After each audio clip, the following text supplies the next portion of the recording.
알렉산드리아에서 난 아볼로라 하는 유대인이 에베소에 이르니 이 사람은 언변이 좋고 성경에 능통한 자라.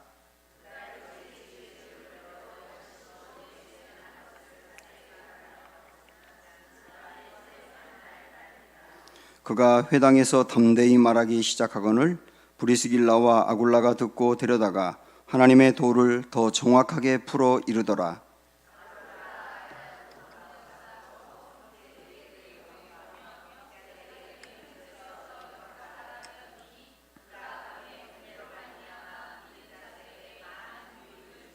이는 성경으로서 예수는 그리스도라고 증언하여 공중 앞에서 힘있게 유대인의 말을 이기미러라.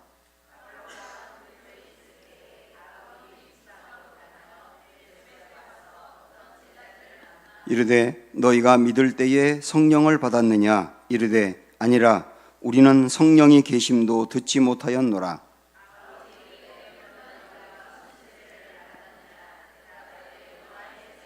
바울이 이르되 요한이 회개의 세례를 베풀며 백성에게 말하되 내 뒤에 오시는 이를 믿으라 하였으니 이는 곧 예수라 하거늘.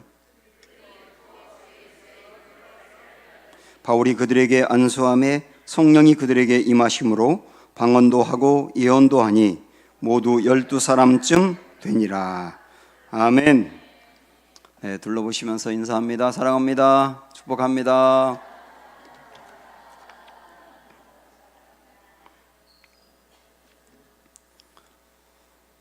유기성 목사님이 쓰신 책 중에 목사님의 이런 고민을 이야기한 대목이 있어요. 목사님이 갈라디아서 2장 20절 말씀, 내가 그리스도와 함께 십자가에 못 박혔나니 그런즉 이제는 내가 사는 것이 아니고 오직 내 안에 그리스도께서 사시는 것이라. 이 말씀을 원래부터 알고 있었고 또 외웠고 그 말씀을 가지고 설교도 많이 했는데 어느 날 버뜩 이런 생각이 들더라는 거예요. 내가 이 말씀을 정말 믿느냐? 거기에 보면 내가 그리스도와 함께 십자가에 못 박혔다는 말은 내가 죽었다는 거거든요. 그리고 오직 내 안에 그리스도께서 사시는 것이라. 그 말은 나는 죽고 예수가 내 안에 사는 거다. 이 놀라운 말씀인데 진짠가 하는 고민이 들더라는 거예요. 그러고서 아무리 생각을 해봐도 진짜가 아니더랍니다. 그 순간에 목사님이 굉장한 고민에 빠지게 된 거예요. 그 말씀만이 아니고 성경에 있는 그 무수히 많은 진리들이 내게 진짠가? 이전에는 그런 고민 안 하고 그냥 설교도 쉽게 하고 뭐 그냥 아멘 했는데 이게 진짠가를 물어보니까 굉장히 심각해지더라는 것이죠. 그래서 그때부터 성경에 있는 진리 하나하나를 그냥 쉽게 지나가지 아니하며 항상 내가 진짠가를 묻게 되고 진짜가 아니라고 할 때 이 말씀을 놓고 고민하면서 어떻게 이게 진짜가 될 수 있을까 생각하게 되고 그러면서 하나하나 성경 말씀들이 실제로 다가오게 되었다는 거예요. 그 대목이 저에게도 충격이었습니다. 여러분은 어떠신가 생각해 보세요. 내 안에 내가 죽고 그리스도가 내 안에 진짜 사는가? 정말인가? 진짜인가? 진짜라고 한다면 내 안에 지금 그리스도가 사시는데 그렇게 세상의 문제로 걱정할 수 있는가 우리가? 내 안에 그리스도가 살고 내 옛사람이 정말 죽었다고 한다면 그 이전에 과거부터 지었던 그 죄, 반복적으로 짓던 그 죄가 왜 지금까지 나를 계속 그 죄에 빠뜨리는가? 그리고 내 마음은 주님으로 향하지 아니하며 세상의 것들로 왜 이렇게 욕심이 많고 분주한가? 이런 여러 가지 많은 질문들이 파생될 수밖에 없어요. 그래서 이 구절 하나만 놓고도 정말 생각해 보자는 거죠. 이게 진짠가? 요한복음 15장 5절에서도 우리 예수님이 나는 포도나무고 너희는 가지라. 그리고 예수님이 내 안에 내가 예수님 안에 거하면 열매를 많이 맺는다고 했는데 정말 나는 예수님 안에 거하는 사람인가? 쉽게 말하면 나는 정말 예수님께 붙어있는 사람인가? 정말 예수님께 붙어있는 사람이라고 한다면 우리 인생의 열매가 나타나는데 이게 실제인가 말이에요. 예수를 믿는다고 하는 것은 설렁설렁한 게 절대 아닙니다. 초대교회 당시에 누군가가 예수를 믿는다 그러면, 예를 들어서 우리 권사님이 예수를 믿겠다고 교회를 찾아와서 나 교회를 다녀보겠다 그러면, 우리 교회뿐만 아니라 지금 모든 교회들은 교회 와서 등록한다 그러면 아유 감사하다 그러면서 그 주에 그분을 등록신자로 받으면서 우리 교인이라고 이렇게 다 하잖아요. 반가우니까. 그런데 초대교회 때는 어떻게 했냐면, 어떤 한 분이 권사님이 만약에 교회에 등록하겠다 그러면 3년 동안을 유예했습니다. 3년을 유예하면서 그분의 신앙을 면밀히 분석해 보는 거예요. 진짠가? 왜냐하면 그때 당시에는 기독교에 대한 박해가 심했기 때문에 스파이들이 많았다고 합니다. 교인이라 그리고 교회에 등록해서 다니면서 그 교회 다니는 사람들을 다 명단을 체크해가지고 나중에 큰 박해가 임하게 하는 그런 사람들이 있었기 때문에 3년을 유예하면서 그 사람을 지켜본다는 거예요. 그리고 3년 동안 지켜본 다음에 이 사람은 진짜다 그럴 때는 정말 받는 겁니다. 그때 세례 예식을 거행했다는 겁니다. 그러면 그 세례를 받을 때 이 사람도 그리고 교인들도 다 눈물로 세례를 받고 감격하고 그 다음부터 자기 인생 주님께 드리는 거예요. 그러다가 어떤 사람은 가정에서 쫓겨나기도 하고 어떤 사람은 친했던 사람이 다 떠나기도 하고 심지어는 어떤 사람은 사자들의 밥이 되기도 하고 그러면서도 예수 이름 붙드는 거거든요. 이게 믿는 거였다. 이게 믿는 거. 3년 동안을 그 교회 내가 다니겠다고 했는데 받아주지 않고 유예를 해도 그 3년 동안 내가 진짜 그리스도인임을 보여주면서 기다리는 거. 이게 예수 믿는다고 하는 실체였더라고요. 정말 충격이었어요. 야, 이 진짜인가? 우리 그동안에 자주 했던 말 중에 하나가 껍데기는 가라인데 내 신앙이 껍데기는 아닌가? 이런 고민을 오늘 이 금요일 저녁에 한번 여러분 저와 함께 해봤으면 좋겠어요. 오늘 말씀도 그 고민을 우리에게 던집니다. 바울이 3차 전도 여행을 시작했어요. 1차 끝나고 2차 끝나고 3차 전도 여행은 에베소에서 했습니다. 집중적으로. 그 에베소에 딱 갔을 때 19장 1절부터 그 에베소에서 있었던 이야기가 나오지 않습니까? 거기서 한번 보세요. 1절 2절 보시면 아볼로가 고린도에 있을 때에 바울이 윗지방으로 다녀 에베소에 와서 어떤 제자들을 만나 누굴 만났다고 말하냐면 제자들을 만났대요. 교회를 그냥 다니는 사람이 아니고 제자들을 만났대요. 그 다음에 이르되 너희가 믿을 때에 성령을 받았느냐 이렇게 물어본 겁니다. 그때 이 제자들이 하는 말이 뭐냐면 아니라 우리는 성령이 계심도 듣지 못했다. 제자들이었다고요.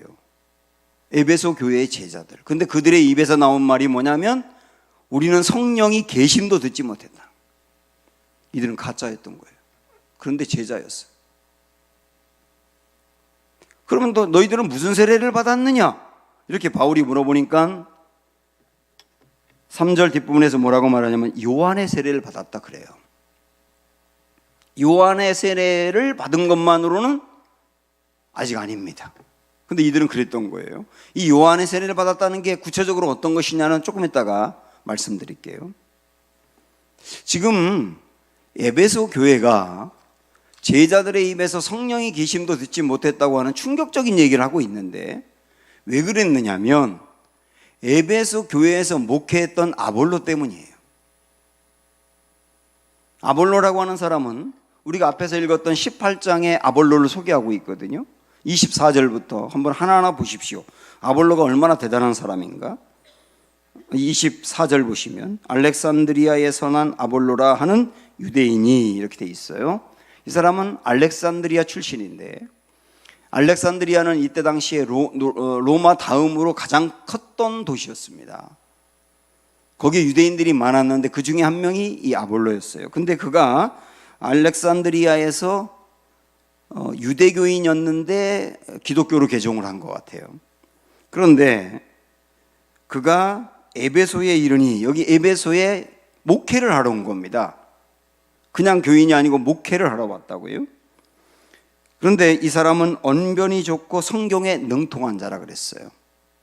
말도 잘할 뿐만 아니라 여기서 말하는 성경은 구약 성경인데 구약 성경에 대해서 능통했다고요. 그 다음에 25절 보시면 그가 일찍이 주의 도를 배워 열심으로 예수에 관한 것을 자세히 말하며, 주의 도를 배웠고 예수에 관한 것을 말했다고요. 이 사람 설교할 때도 예수님 설교를 했다고요. 그 다음에 26절에 보면 그가 회당에서 담대히 말하기 시작하거늘 그랬어요. 이 용기도 있었고 자기가 믿는 거에 대한 확신도 있었기 때문에 담대히 이야기했습니다. 이게 아볼로였다고요.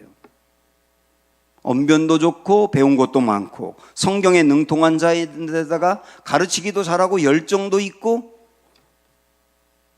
확신도 있는 담대한 이 사람이 아볼로였다고요. 그러나 결정적인 이 사람의 문제가 뭐냐면 25절 보시면 시작. 그가 일찍이 주의 도를 배워 열심으로 예수에 관한 것을 자세히 말하며 가르치나, 그다음 뭐라고 말했습니까? 요한의 세례만 알따름이라 했어요. 예수에 관한 걸 가르쳤는데 요한의 세례만 알았다 그랬어요. 그냥 보세요. 조금 아까 우리가 봤던 것처럼 에베소 교회에서 성령이 계심도 듣지 못했다 그러면서 너희 무슨 세례 받았는데, 그러니까 뭐라고 말했다 그랬어요? 요한의 세례 받았다고요. 요한의 세례를 받은 이유가 아볼로가 이곳에서 요한의 세례만 말했기 때문인 거예요. 그 여기서 말하는 요한의 세례가 뭐냐?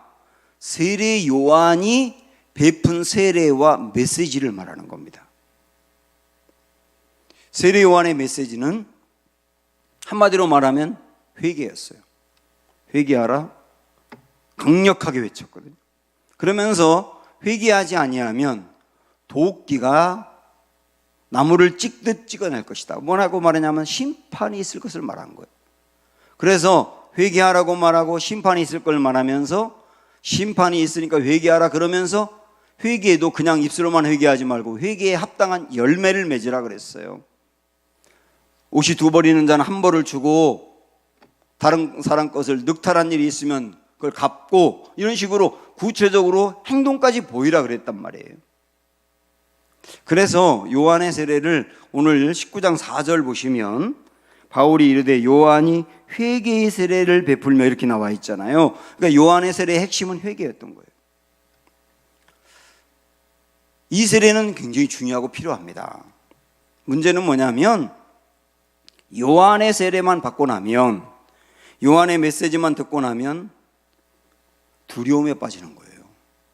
왜냐하면 자기의 죄에 대해서 심판이 있다고 생각을 하고, 그리고 회개를 하다 보니까 두려움이 생겨요. 심판에 대한 두려움이 생기고, 그 두려움으로 끝나는 게 요한의 세례의 한계예요. 필요해요, 요한의 세례. 그러나 여기서 끝난단 말이죠. 세례 요한은 회개를 외치면서 뭐라고 얘기했느냐면 내 뒤에 오시는 분을 나는 그 길을 열어주려고 온 거다. 내 뒤에 오실 분의 길을 열어주려고 온 거다. 이렇게 말씀했는데, 길을 열어준다는 게 뭐냐면 내가 오실 분은 어떤 분이 오실지 소개한다는 의미가 아니고, 내가 길을 깔아놓고 내가 깔아놓은 그 길 위에 그분이 어떤 분인지를 얘기하러 왔다는 뜻인데, 내가 회개를 촉구했다면 회개로 끝나지 말고 그 다음 오시는 그분이 베푸는 세례와 메시지를 받아야 된다는 뜻이에요. 그러니까 말씀을 듣고 내가 이 죄가 생각나고 이 죄를 그냥 두면 나의 심판이 있고 회개하고 회개에 합당한 열매를 맺어야 된다는 것으로 끝내지 말고, 그 다음에 주님이 베푸시고 예수님이 베푸신 그 다음 세례, 그게 성령 세례죠. 그걸 받아야 된다는 거예요. 예수님이 베푼 세례의 핵심, 메시지의 핵심은 뭐냐면 은혜였어요. 은혜. 죄에 대해서 심판이 있다, 이 심판으로 나는 끝날 거다라고 생각한 사람이 회개하고 난 다음에 거기서 끝내는 것이 아니라 그에게 베푸는 길이 있다. 그가 멸망이 아니라 생명으로 갈 수 있는 길이 있다. 그 길이 하나님이 베푸신 은혜다. 그 예수 그리스도를 믿는 것이라는 얘기죠. 그 예수 그리스도를 믿을 때 구원이 임한다. 이게 예수님의 세례고 예수님의 메시지였다고요. 자, 예를 들어서 우리가 잘 알고 있는 복음서의 그 내용으로 하나 말씀을 드리면, 간음하다가 현장에서 잡힌 여인 이야기 여러분 아시잖아요. 만약에 간음하다 현장에서 잡힌 여인 앞에 세례 요한이 있었다면 뭐라고 말할까요? 그 여인을 두고 세례 요한이 말하면 뭐라고 말할까요?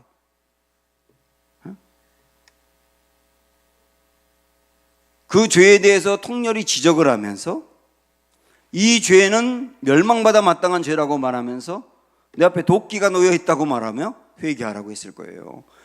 이 세례 요한 앞에서 이 여인은 무척 두렵고 떨고 나는 죽을 거라고 생각을 했을 거예요.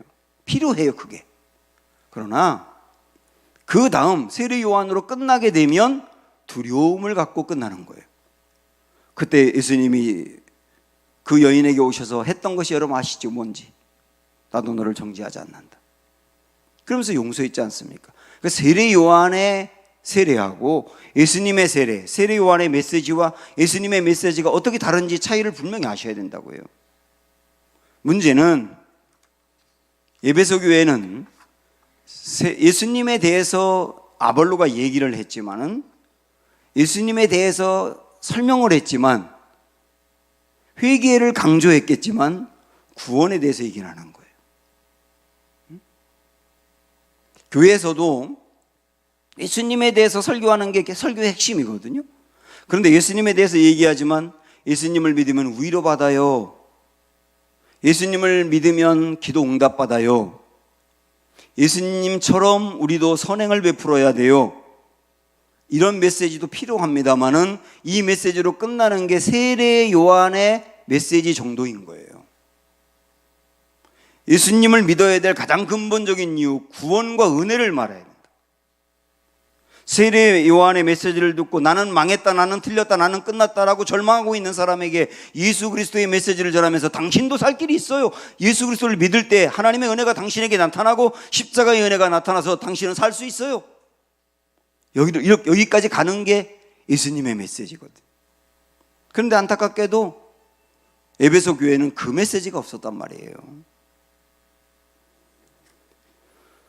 왜 예수님을 믿는 것을 성령 세례라고 말하느냐면, 한번 고린도전서 12장 3절로 가보시겠어요? 고린도전서 12장 3절 277쪽 277쪽 고린도전서 12장 3절 다같이 시작. 그러므로 내가 너희에게 알리노니 하나님의 영으로 말하는 자는 누구든지 예수를 저주할 자라 하지 아니하고 또 성령으로 아니하고는 누구든지 예수를 주시라 할 수 없느니라요. 성령으로 아니하고는 어느 누구도 예수를 주시라 할 수 없다. 그 말을 다르게 바꿔서 말한다면 우리가 예수님을 나의 주님, 나의 구원자라고 고백할 수 있는 것은 누구 때문이라는 거예요? 성령 때문이라는 거예요. 성령이 내 안에 오셨기 때문에 내가 예수님을 나의 주님, 나의 구원자로 고백할 수 있는 것이지, 성령이 내 안에 오시지 아니하고는 절대로 예수님을 주님이라고 고백할 수가 없어요.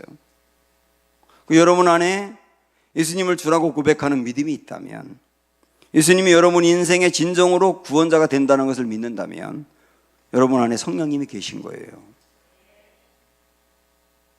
그래서 예수님을 마음으로 받아들이며 주님으로 구원자로 고백할 수 있기 때문에 그건 성령님이 내 안에 계시기 때문에 성령세례라고 말하는 거예요.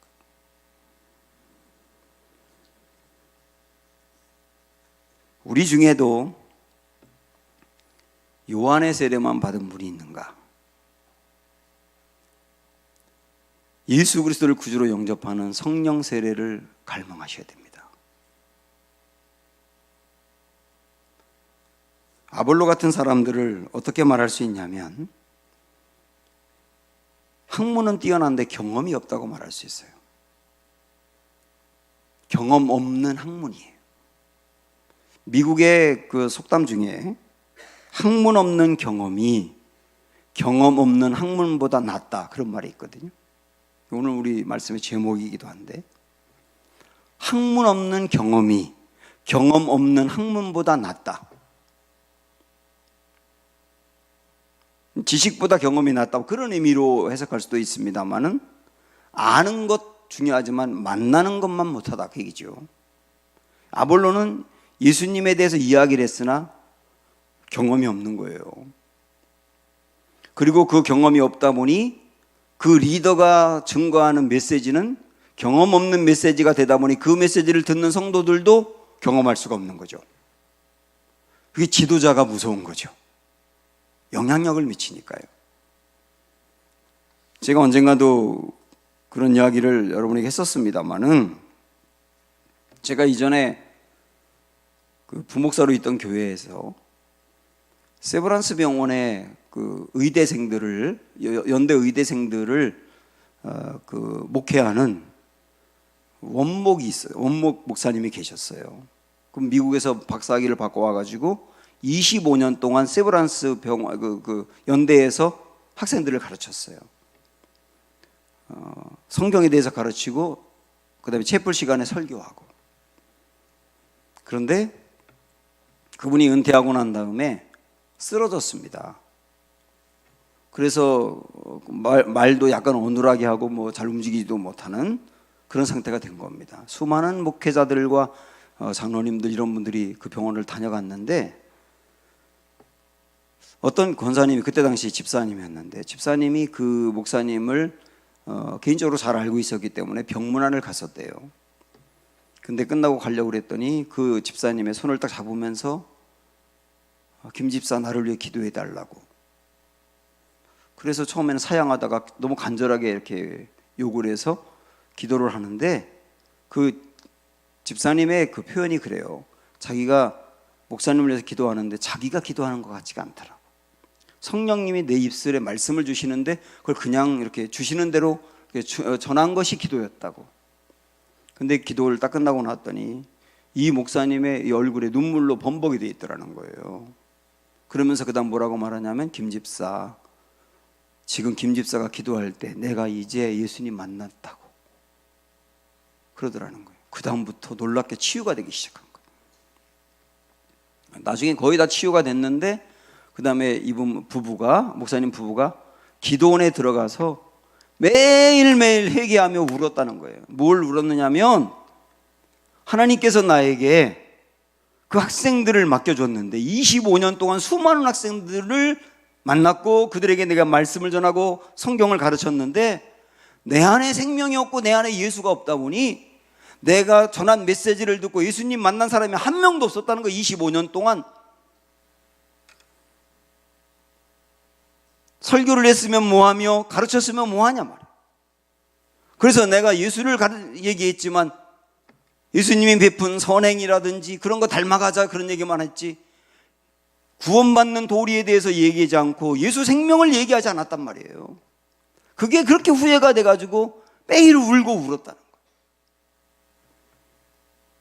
지도자 안에 생명이 없으면 생명의 말씀이 나올 수가 없고, 그 말씀을 듣는 심령들 안에 생명이 있을 수 없잖아요. 저는 일찍 목회를 시작하고 군목으로 가는 바람에 매주마다 수많은 설교를 했거든요. 29살 때부터 한 주에 설교를 10편 이상 했습니다. 열심히 이 말씀을 준비하고 설교를 했는데, 제가 나중에 정말 복음의 그 도에 대해서, 복음의 진리에 대해서 눈을 뜨고 난 다음에 제 안에 다가온 마음이 뭔지 아세요? 그 수많은 시절 군인들에게 설교하고 수많은 설교를 했지만 거기에 예수 생명이 없었다. 저는 책을 많이 읽었어요. 그리고 읽은 책을 설교 때마다 인용을 했어요. 인용할 때 제 안에는 내가 이렇게 책을 많이 읽는 사람이라고, 그걸 좀 은근히 자랑하고 싶었어요. 그 교인 중에 목사님 책 정말 많이 읽으시나 봐요. 그러면 속에서 얼마나 뿌듯한지. 그 안에 생명이 없는데. 그리고 반짝하는 문구, 반짝하는 문구. 들었을 때 오우 이렇게 할 수 있는 반짝하는 문구를 전해주면 뭐 은혜 받았다고 생각을 하는 것이 얘가. 오늘은 뭐 반짝하는 거 뭐 전할까? 그러나 거기에 생명이 없었다. 재밌는 얘기하면 막 성도들이 깔깔대고 웃으면 은혜 받았다고 생각하는 거예요. 생명이 없는데. 제가 이 복음의 도리에 대해서, 구원의 도리에 대해서 바로 알고 믿고 난 다음에 그 옛날에 어릴 적에 했던 그 설교에 대해서 얼마나 회개가 됐는지 몰라요. 그러면서 하나님 앞에서 예수님만 전할게요. 십자가를 전할게요. 아볼로가 열심은 있었고 하는 게 많았고 열정도 있었는데 거기 예수 생명이 없었다. 예수님은 말했으나 예수 생명은 없었다는 거. 목회자인 우리들뿐만 아니라 여기 있는 모든 목회자하고 똑같아요. 여러분이 전하는 메시지 가만히 생각을 해보세요. 그 메시지 학생들이 듣고 청년들이 듣고 어른들이 듣는데 거기에 예수 생명이 있는가? 인문학 전할 필요가 없어요. 물론 필요해요. 가끔 전할 필요가 있지만 인문학 듣기 위해서 여러분이 교회에 나오는 건 아니잖아요. 우리가 듣고 싶은 건 예수 생명이잖아요. 여러분께서 리더로서, 목장에서, 그리고 교사로서 학생들에게 말씀을 전하는데 거기에 예수 생명이 있는가 생각을 해보시라고요. 유치부 아이들은 예수 생명이 없어도 되나요? 아니요. 유치부 때부터 예수 생명이 필요한 건데 거기에 내 메시지에 예수 생명이 있는가? 리더 안에 예수 생명이 있는가? 그 메시지를 먹는 사람이 예수 생명을 받는 게 아니냐. 예수 생명이 빠진 건 가짜다. 사람을 살릴 수가 없다.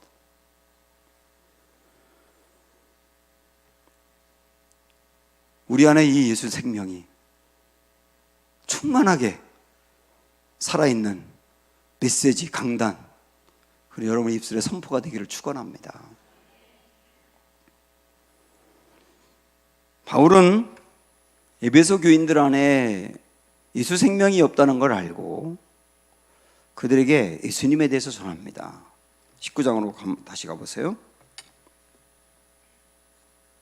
19장 3절 4절부터 바울이 이르되 요한이 회개의 세례를 베풀며 백성에게 말하되 내 뒤에 오시는 이를 믿으라 하였으니 이는 곧 예수라 하거늘 그들이 듣고 주 예수의 이름으로 세례를 받으니. 그래서 그들이 안에 드디어 예수 생명이 들어간 거예요. 요한의 세례를 넘어 성령의 세례로 예수 생명이 그들 안에 들어가게 됐단 말이죠. 그런데 여기서 끝나지 않아요, 메시지가. 그 다음에 6절로 가보시면, 자 6절 시작. 바울이 그들에게 안수하매 이렇게 했습니다. 예수님을 마음으로 받아들이는 역사가 일어났는데, 쉽게 말하면 구원의 역사가 일어났는데 거기서 끝내지 아니하며 그들에게 안수했다고 나옵니다. 그랬더니 어떤 일이 벌어집니까? 성령이 그들에게 임하심으로 방언도 하고 예언도 하니, 이렇게 나옵니다. 그러니까 예수님을 믿어서 구원받은 것으로 끝내지 아니하며 한 단계 더 나아가서 그들 안에 성령의 충만한 역사가 나타났다는 뜻이에요. 성령의 충만한 역사. 성령의 충만한 역사가 나타나서 성령님이 그들 안에서 그들을 지배하게 된 거예요. 여기까지 간 거예요. 더 나아가서 예수님을 받아들인 것으로 끝나는 게 아니라 더 나아가서 성령의 충만한 단계까지. 저는 오늘 이 말씀이 우리에게 지금 내가 어느 단계에 있느냐, 어디까지 가야 되느냐를 점검한다고 보거든요. 성령이 충만하게 역사하는 단계까지 끌고 간 거예요. 그랬더니 그들 안에 방언이 일어나고 예언이 있었다.